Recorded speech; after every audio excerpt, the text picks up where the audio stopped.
గత ప్రభుత్వానికి ఆర్థిక వ్యవస్థను ఎలా నడిపే తెలియదు. ఒక 20,000 జీతం వస్తుంటే ఒక కుటుంబంలో ఆ ఇంట్లో వైఫ్ అండ్ హస్బెండ్ ప్లాన్ చేసుకుంటారు. వచ్చిన డబ్బుల్లో ఇంటి బాడుగ అయితే కట్టాల్సి ఉంటే ఎంత, పాలవాడికి ఎంత, తిండికి ఎంత, పుస్తకాలకి ఎంత, పిల్లలకి చదువులకి ఎంత, కరెంటు బిల్లు ఎంత అని ముందే ప్లాన్ చేసుకుని ఖర్చు పెడతారు. కానీ గత ప్రభుత్వానికి ఆర్థిక వ్యవస్థ నడపటం రాక చిన్న భిన్నం చేసి వెళ్ళిపోయింది. దానికి చిన్న ఎగ్జాంపుల్స్ 2 చెప్తాను.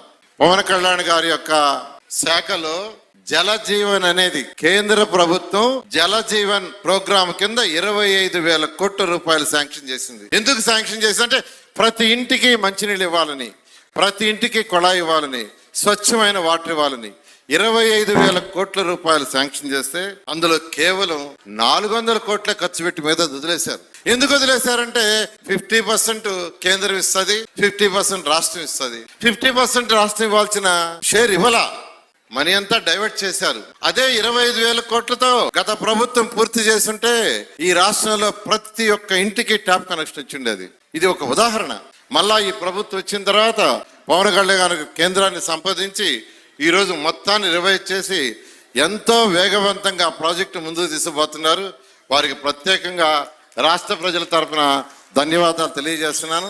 2014-19లో నేను ఇదే శాఖ మంత్రిని. 2019 ఫిబ్రవరి నెలలో ఏషియన్ ఇన్ఫ్రాస్ట్రక్చర్ ఇన్వెస్ట్మెంట్ బ్యాంక్ ద్వారా 5,350 కోట్లు శాంక్షన్ చేశాం. అది మున్సిపల్ ఏరియాలో తాగటానికి ప్రతి ఇంటికి స్వచ్ఛమైన నీరుకి 5,350 కోట్లు. 2019 ఫిబ్రవరి అంటే అది అవతల ఎలక్షన్లు వచ్చినాయి, ప్రభుత్వం మారింది.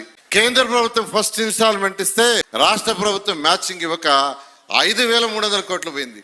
మళ్ళా ఈ ప్రభుత్వం వచ్చిన తర్వాత మళ్ళా కేంద్రాన్ని సంప్రదించి ఆ 5,350 కోట్లు తీసుకొచ్చాం, టెండర్లు పిలిచాం, వర్క్ స్టార్ట్ అవుతుంది. ఎందుకు చెప్తున్నానంటే గత ప్రభుత్వానికి పరిపాలన చేయటం రాదు. అదే విధంగా నా శాఖలో కేంద్ర ప్రభుత్వం అమృత్ 2.0 కింద 8,500 కోట్లు శాంక్షన్ చేసి ఫస్ట్ ఇన్స్టాల్మెంట్ ఇస్తే మ్యాచింగ్ ఇవ్వక అది కూడా పోయింది. స్వచ్ఛ భారత్ కింద 3,000 కోట్లు కేంద్ర ప్రభుత్వం గత ప్రభుత్వం ఇస్తే 250 కోట్లు ఫస్ట్ ఇన్స్టాల్మెంట్ ఇస్తే 150 కోట్లు స్టేట్ గవర్నమెంట్ ఇవ్వాల్సి ఉంటే అది పోయింది. ఇలా గత ప్రభుత్వం ఆర్థిక వ్యవస్థ ఎలా నడుపుతుందో తెలియదు. ఇవన్నీ చిన్న ఉదాహరణలు. మా శాఖలోనే కాదు, అన్ని శాఖల్లో ఇదే పరిస్థితి.